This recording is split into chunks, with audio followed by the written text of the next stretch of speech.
Ken Smythe with the Control Trends Awards. We were here last night at a great show at HR. Right now, though, I'm with Paul Raucher, the Vice President of System Control for Daikin Applied. Paul, tell us a little bit about Daikin, what you do, and about the Internet of Things. Great. Well, thank you for the opportunity. Daikin Applied has taken advantage of what's called the Internet of Things now. So with IoT, as the acronym is, Internet of Things is about really harnessing and unlocking the data that's inside this large piece of equipment behind us. So as we take this forward, what we're really trying to do is realize the benefits of pulling that information, analyzing it, and then delivering it back to the building owners and the individuals so they can actually reap the value and the benefit out of it. Well, it looks like you're going about it a different way from the traditional BAS and building management systems. Your intelligence is up on the roof. Tell us about that.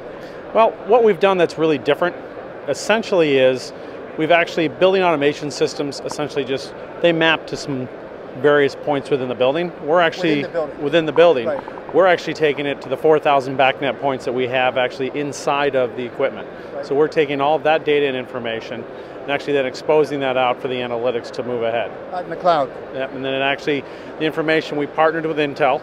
Right. So Intel has helped us build a gateway, and that allows us to actually put it up through the cloud, but we can do it through a network, we can do it through, well, if you take a Cat5 cable, you can do it through Wi-Fi. We also have a third option, which is cellular, so that actually brings all the data and information up into the cloud.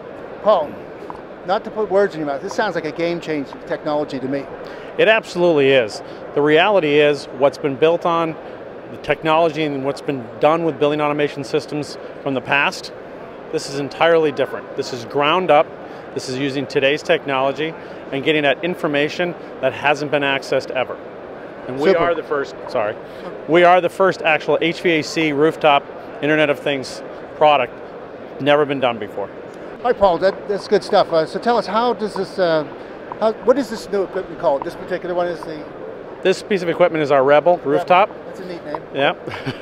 And what we're doing here is, essentially we have two ways to go after this. If someone orders a new Rebel rooftop and wants it installed, it'll actually come pre-configured with the intelligent equipment on it, so that when the rooftop is installed and set up, it's literally turning it on, and the next thing you know that you'll actually be live and rolling with it. The other option we have is we can actually go back to our legacy equipment 8 years. So we can go back to thousands of installs that have already occurred, and we can actually retrofit in a matter of an hour and a half to 2 hours. Great, and now how do you connect to the cloud? Tell us a little bit more about your connectivity. Well, with the gateway that we've set up and created with Intel, it basically will integrate, will connect to the cloud via Wi-Fi. It'll actually connect through the cellular, or it actually can be a Cat5 cable that's just hooked in directly right into the gateway itself. And then from there, we're using the Mcafee Security, which is critical because security, obviously, what we don't want to do is open up the building, access to the building. Right. So there's two ways. When you talk about the Cat5 cable versus the Wi-Fi, that can get married into a building owner's network. Right. So that might make individuals a little nervous. So the third option of cellular actually allows them to not have to marry it into the network, and actually it goes right up to the cloud without having to touch their network at all. That's fabulous. It's definitely a disruptive concept because we're so used to people pushing information down into the building, and now we're seeing it being pushed up into the cloud. Absolutely. You're going to take a lot of this information.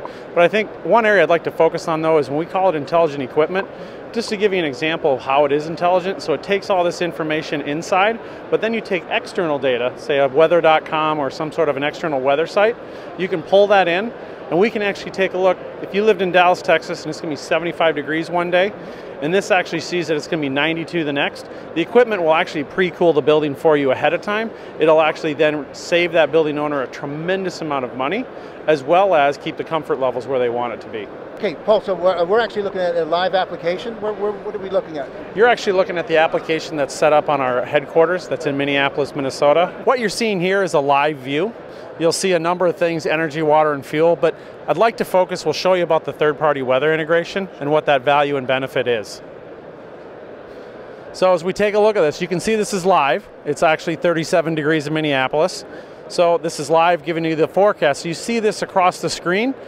If this was in the middle of summer, or if you were in Latin America or an area that's extremely warm and hot, and you see a temperature change, we actually take this data, pull it into the analytics, and this equipment will actually tell the building, we're now going to pre-cool tonight. So it's actually, instead of a building telling the equipment, it's the equipment telling the building. In that turn then, building owners can save a tremendous amount by using less expensive energy at night, as well as there's a benefit to the utility companies. They get the advantage of that the smart grid and the ability to take the load off of the grid is actually happening even before the event. Okay, Paul, this is really good stuff, but what products that come with this, and where's this all going to? Well, we're initially launching right now with our Rebel and our Maverick 2 rooftops.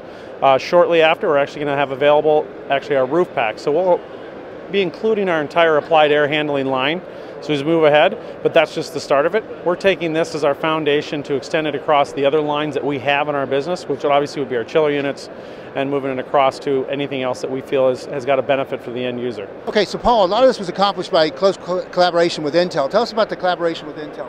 Well, it was great. Intel brought to the table the knowledge around hardware and software, and basically listened to us and worked with us at how do we get this data out of the equipment. Right. Because at the end of the day, Daikin wants to stay true to being an HVAC manufacturer, to what is core, or is strength in our core, and we were able to use Intel to actually leverage their strength, which is hardware, software, and security. So having them as a key partner was absolutely necessary for us to launch this and move this forward. So Paul, with this demo unit, you can actually show us where the Intel unit's located on the equipment. Yes, absolutely. Why don't we go over? I'll show you the gateway and the energy management module. Super, let's take a look. Paul, this is the cutaway of the unit. Show us what's going on. So here in the cutaway, what we've done is you can see all of the inside of the Rebel.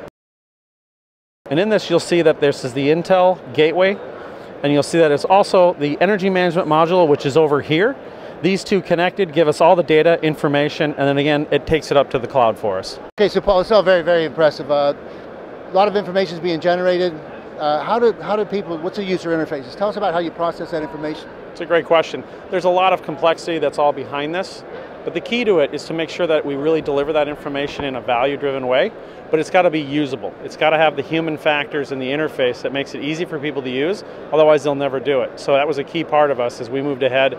The interface and the usability, absolutely key to what's going to be successful.